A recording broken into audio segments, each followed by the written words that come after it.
నీకొక important workup చెప్దామని వచ్చాను. ఆ మాటల్లో పడి మర్చిపోయాను. ఏంటి మేడం? ఒక్క నిమిషం.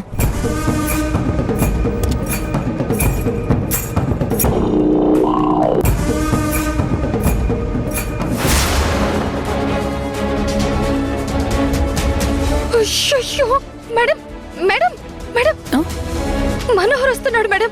మీరు వెళ్ళండి మేడం, వెళ్ళండి, వెళ్ళండి.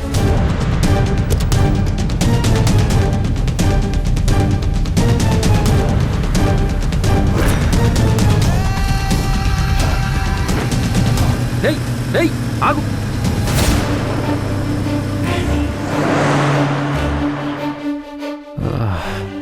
ఈ కార్ ఎక్కడో చూసినట్టుంది. కార్ నెంబర్ కూడా కనిపించలేదే. ఈ టైంలో ఎవరు ఎందుకు వచ్చుంటారు?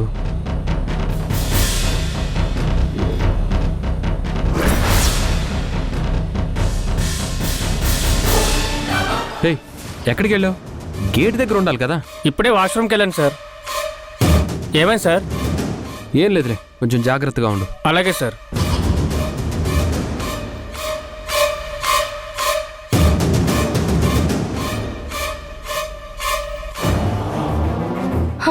అమ్మో, కాస్త అయితే అడ్డంగా దొరికిపోయేదాన్ని. అయినా ఈ భ్రమరంబకి బుద్ధి లేదు. ఇంకోసారి రావద్దని గట్టిగా చెప్పాలి. అవును, ఏదో ఇంపార్టెంట్ వర్క్ ఉంది అని చెప్పింది. ఏమై ఉంటుంది? రాధా, తొందరగా తీసుకునిరా. అది ఇలా ఇచ్చేసాయి. మొత్తం అన్ని తీసుకొచ్చేసావుగా. మాధవి, భోంచేద్దాం, అందరిని పిలు. నేను రెడీ, వచ్చేసాను. భోజనానికి అందరూ వచ్చినట్టేనా? అందరూ వచ్చినట్టే అత్తయ్య. రోషన్ ఫ్రెండ్స్ తో బయట తినేసి వస్తానన్నాడు. రోషన్ సంగతి తర్వాత, మరి గాయత్రి ఎక్కడా?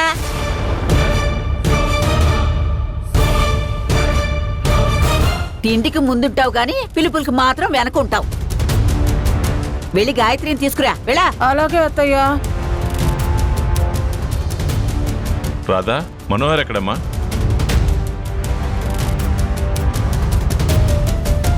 అదిగో వచ్చేసారు సార్.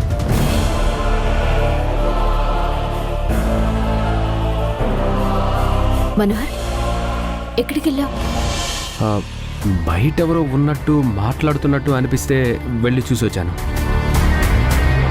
ఎవరు వాళ్ళు? అది మీ భార్యాభర్తలు తర్వాత మాట్లాడుకోవచ్చులేవయ్యా. ముందు భోజనానికి రండి. పద.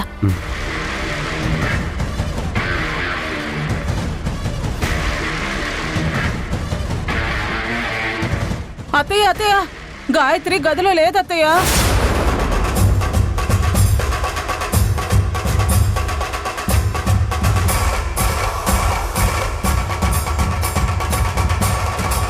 గాయత్రి గదిలో లేకపోవడం ఏంటి మాధవి? సరిగ్గా చూసావా? చూసానక్క, గాయత్రి గదిలో లేదు.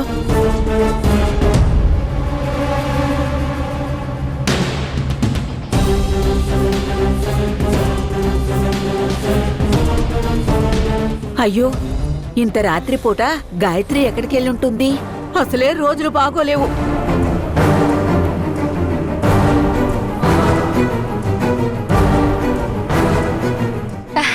నానమ్మా, ఈ టైంలో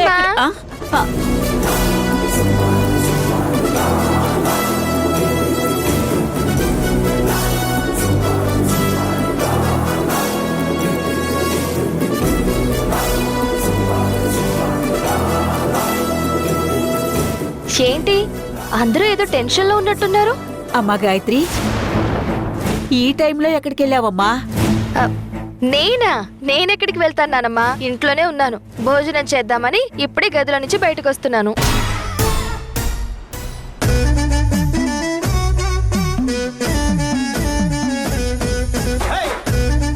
నీకసలు బుద్ధుందా? భోజనానికి గాయత్రిని పిలవమని పంపిస్తే నువ్వెళ్ళి సరిగ్గా చూడకుండా వచ్చి మమ్మల్ని కంగారు పెడతావా? లేదు అత్తయ్య గారు, గది మొత్తం చూశాను. గాయత్రి ఎక్కడ కనిపించలేదు.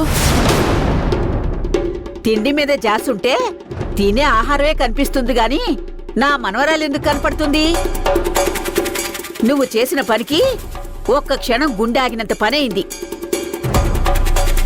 వదిలేయండి అత్తయ్య గారు. మాధవ్ వెళ్ళిన టైంకి గాయత్రి వాష్రూమ్లో ఉండుండొచ్చు కదా, అందుకే కనిపించలేదేమో.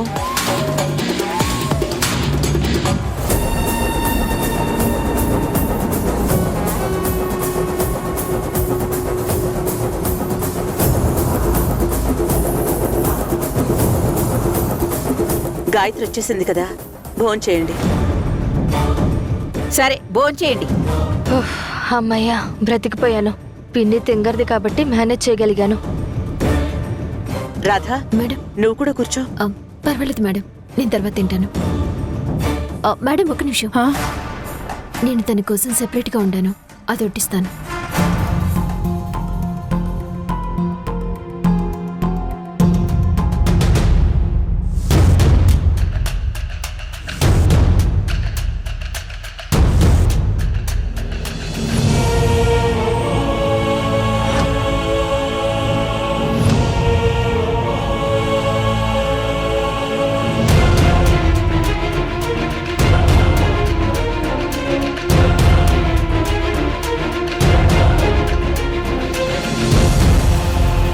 ఏంటి రాదా, మీ ఆయనకైనా స్పెషల్స్ మాకు లేవా? లేకపోవడం ఏంటనయ్య, అడగడం ఎందుకు, తీసుకుని వేసుకోవడమే. ఆగమ్మా, నేను వేసుకుని ఇస్తాను.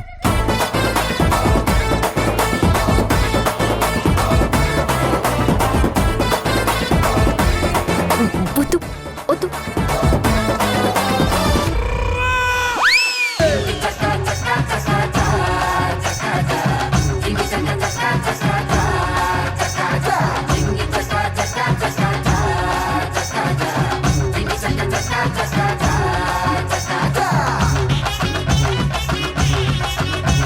ఏంటి రాధా ఇది, ఉప్పు కారం లేకుండా చప్పగా ఉంది.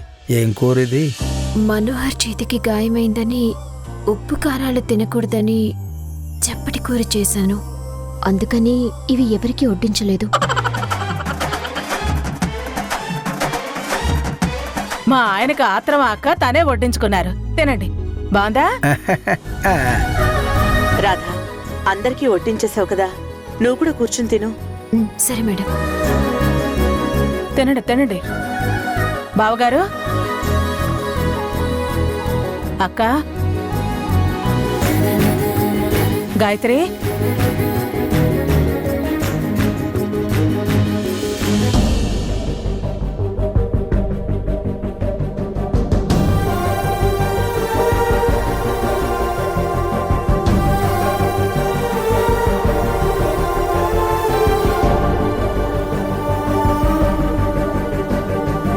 అదేంటి రాధా, నువ్వు మామూలు కూరలు వేసుకోకుండా మనోహర్ కోసం ఉన్న కూరలు వేసుకుంటున్నావు. ఇవి ఎవరు తిన్నారు కదా మేడం, వేస్ట్ చేయడం ఎందుకని.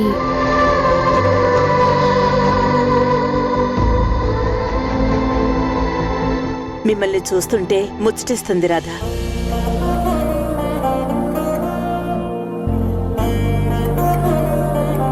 భార్యాభర్తలంటే ఇలా ఉండాలి అనేదానికి మీరు ఈ రోజుల్లో ఎగ్జాంపుల్గా ఉంటారు. భర్తకి దెబ్బ తగిలిందని కేర్ తీసుకుని భార్య చేసే ఉప్పు కారాలు లేని వంటలు వంక పెట్టకుండా ఇష్టంగా తింటున్న భర్త, అదే వంటని భర్తతో పాటు తింటున్న భార్య, మీ ఇద్దరు అన్యోన్యత ఇక్కడే కనబడుతోంది.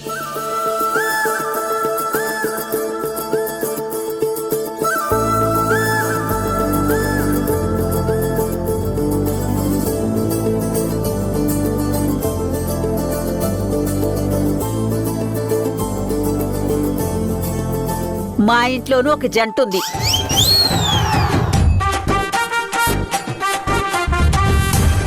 భర్తని గుప్పెట్లో పెట్టి ఊపిరి ఆడకుండా చేసే భార్య, ఊపిరి పీల్చుకోవడం కోసం భార్య గుప్పెట్లో ఉండే భర్త. ఏంటి ఆ చూపులు? ఆ చూపులతోనే మా కడుపు నింపుతావా లేక వడ్డిస్తావా? వడ్డిస్తాను అత్తయ్య, వడ్డించో. వడ్డిస్తాను వడ్డిస్తాను.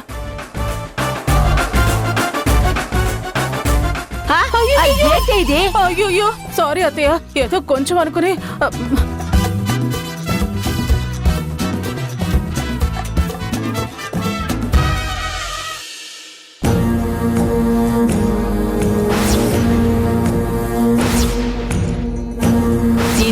ముందుంటావు గాని పిలుపులకు మాత్రం వెనకుంటావు. భర్తని గుప్పెట్లో పెట్టి ఊపిరి ఆడకుండా చేసే భార్య. ఆ గాయత్రి గదిలో లేకపోతే నా తప్ప. తను ఎందుకు గదిలో లేదు, ఎక్కడికి వెళ్ళింది, ఏం చేస్తుంది అని అడిగి కడగాల్సింది పోయి నేను సరిగ్గా రూమ్ లో చూడలేదని నన్ను తిడుతుందా? అసలు ఏమనుకుంటుందా అది నా గురించి?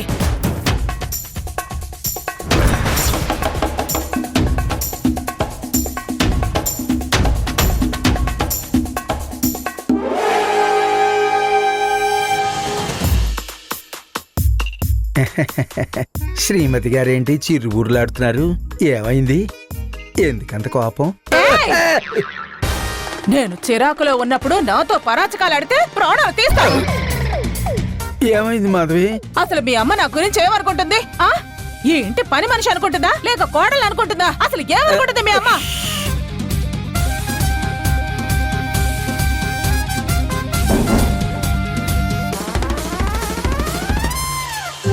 మాధవి, నీ కోపానికి గల కారణం ఏంటి? ఏమనుకుంటుంది మీ అమ్మ? ఆ ఈ ఇంట్లో అందరి ముందు నన్ను ఎగతాళి చేసి తిడుతుంది. చివరికి నిన్న కాక మొన్న వచ్చిన గాయత్రి ముందు, ఎంప్లాయ్ అయినా రాధా మనోహర్ ముందు నోటికి ఎంత వస్తే అంత బాగుతుంది. పోనీలే కదా అని ఊరుకుంటూ ఉంటే చాలా ఎక్కువ చేస్తోంది. ఇలాగే మాట్లాడుతూ ఉంటే ఏదో ఒక రోజు కాఫీలో ఎలకల మంది కలిపి చంపి పారేస్తాను. ఏమనుకుంటుందో? ఎలుకల మందు కలిపి చంపే అంత తప్పు మా అమ్మ ఏం చేసింది మాధవి? అయినా నువ్వు అలా చేస్తే నువ్వు జైలుకు వెళ్తావు తెలుసా? ఏం తప్పు చేసిందా? ఈ ఇంటి నిండా చాకిరి చేసి నేను మీకంటే 2 ముద్దలు ఎక్కువ తింటాను, అందుకని నన్ను తిండిపోతూ అంటుందా? ఏ మీరు తినడం లేదా? రోజుకి 3 పూట్లు? ఇప్పుడు నా గురించి ఎందుకులే మాధవి. చూడండి, అవసరమైతే తీహార్ జైలుకే కాదు అండమాన్ జైలుకు కూడా వెళ్తాను, కానీ మీ అమ్మని మాత్రం వదిలిపెట్టను. ఎన్ని రోజులు తినే తిండికి ఏడ్చాను, ఖర్చు పెట్టిన డబ్బుకి ఏడ్చాను, అనవసరంగా తిడితే కుళ్ళి కుళ్ళి కన్నీళ్లు కార్చాను. ఇప్పుడు ఆ కన్నీరు మండింది. అత్తగారని చూస్తుంటే రెచ్చిపోతోంది. నువ్వు కాకపోతే మీ అమ్మ కాకపోతే మా అత్త అని ఎవరైనా నన్ను తిట్టాలని చూస్తే ఎలకల మందు పెట్టి చంపేస్తాను. అది నిన్నైనా మీ అమ్మనైనా. చూడు, రోజులు మారాయి. ఎన్ని రోజులు ఒక లెక్క, ఈ రోజు నుండి ఇంకో లెక్క. శిశుపాలుడి తప్పులు 100 లెక్క పెట్టినట్టు నేను మీ అమ్మ తప్పులను 100 లెక్క పెడతా. 101 రోజు కాఫీలో విషం కలుపుతా. అది కాదు మాధవి. నువ్వు ఈ విషయంలో నాకు నచ్చ చెప్పాలని చూస్తే ముందు నీకు, తర్వాత మీ అమ్మకు ఎలకల మందు.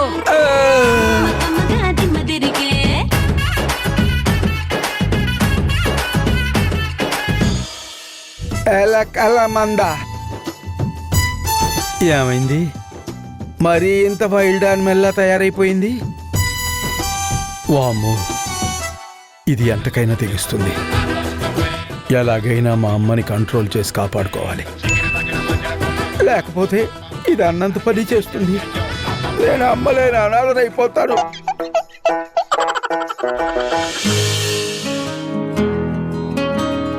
మనోహర్ చేతికి గాయమైందని ఉప్పు కారాలు తినకూడదని చప్పటి కూర చేశాను.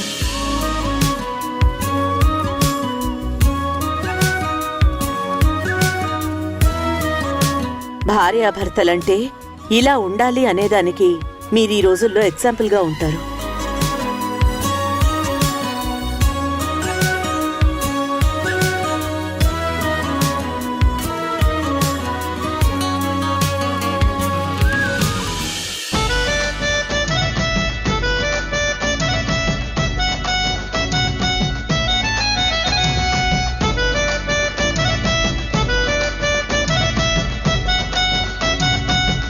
రాధా, ఒకసారి నాతో రా, నీకు సర్ప్రైజ్ ఉంది.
హత్తుకోరాదే గుండెకే నన్నే అయ్యో అయ్యో పాదం నేలపై ఆగనన్నది మళ్ళీ మళ్ళీ గాలో మేఘమై తేలుతున్నది అందం అమ్మాయైతే నీలా ఉందా అన్నట్టుందే మోమాటలే వదల్నాయే అడగాలంటే కౌగిలే ఉండిపోరాదే గుండె నీదేలే హత్తుకోరాదే గుండెకే నన్నే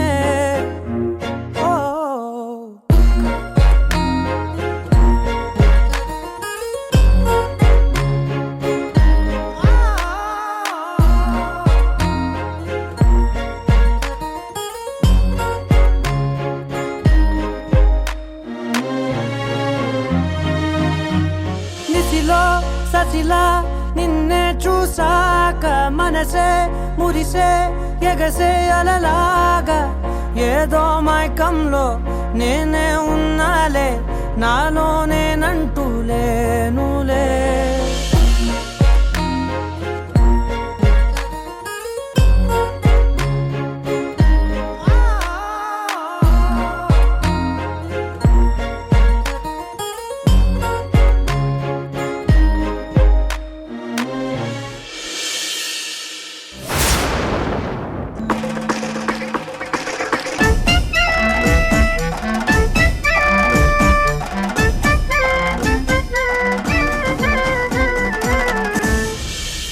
బాబుగారేంటి మంచి మూడ్లో ఉన్నట్టున్నారు? డిస్టర్బ్ చేశానా? అయ్యో అలాంటిదేం లేదు రాధా, ఏదో అలా సరదాగా. సరే కానీ ఈ పాలు తాగు. పాలెందుకు? ఇందాకే కదా భోజనం చేశాను. చేసావులే చప్పిడి కూరలతో. నీ కడుపు ఏమాత్రం నిండిందో నాకు ఆ మాత్రం తెలీదా? ఇదిగో ఈ పాలు తాగు.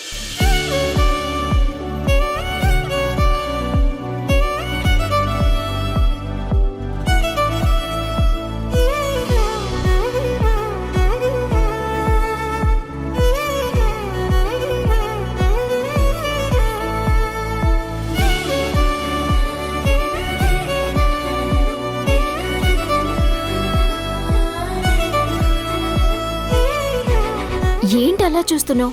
పాలు తాగు. నేను తాగుతాలే కానీ నాకు విషయం చెప్పు. ఏంటది? ఈ మధ్య మేడం నా మీద ఎందుకో స్పెషల్ కేర్ చూపిస్తున్నట్టున్నారు. ఏంటి విషయం? ఏంటి అలా లాగేసుకున్నావు? ఈ మధ్య కాస్త తగ్గింది అనుకున్న పైత్యం మళ్ళీ తిరగబడినట్టుంది. వెళ్ళి కాస్త అల్లం రసం కలుపుకొని తీసుకొస్తాను. ఏం అవసరం లేదు. నువ్వు చేస్తున్న పనులు చూసి ఏమైనా సంథింగ్ స్పెషల్ ఉందేమో అని అనుకున్నాను. పోనీ నువ్వు చెప్పు, నువ్వు నన్ను ప్రేమిస్తున్నావా?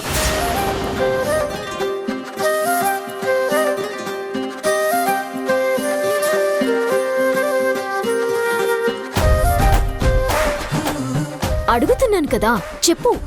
ఇదే మంచి అవకాశం నాలో ఉన్న ప్రేమని రాధకి చెప్పడానికి. ఇప్పుడు తనకి తానుగా అడిగింది కదా, సో ఇంతకు మించిన తరుణం దొరకదు. లేదు కదా?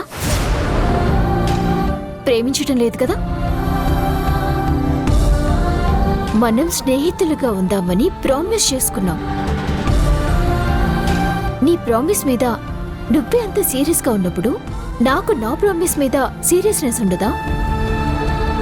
అలాంటప్పుడు నేనెందుకు నిన్ను ప్రేమిస్తాను? లేదు లేదు, నువ్వు చూపిస్తున్న కేర్ చూసి అలా అనుకున్నాను. నువ్వు నా ప్రాణాల్ని కాపాడావు, అందుకోసం నీ ప్రాణాన్ని అడ్డుగా వేశావు. పైగా నేను చేస్తున్న పనిలో నాతో పాటు ఉంటున్నావు. నీ చేతికి దెబ్బ తగిలిందని కేర్ తీసుకుంటున్నాను. నాది ప్రేమ లాంటి స్నేహం, నీది ఇష్టమైన స్నేహం. హలో సత్య, ఏం చేస్తున్నావు? ఏం లేదు మేడం, చెప్పండి. అది ఫోన్లో చెప్పేది కాదు. ముందు నువ్వు బయటికి రా, బయట కలుసుకుందాం. అమ్మా గాయత్రి, ఎక్కడికమ్మా బయలుదేరావు? అదే నానమ్మా, నా బర్త్డే వస్తుంది కదా, బొటిక్కి వెళ్ళి డ్రెస్ డిజైన్ చేయించుకుందామని. ఏంటి ఒంటరిగా బయటకెళ్తున్నావా? వద్దు గాయత్రి, పరిస్థితులు మనకు అనుకూలంగా లేనప్పుడు జాగ్రత్తగా ఉండాలి. నీకు తోడుగా రాధను కూడా తీసుకెళ్ళు.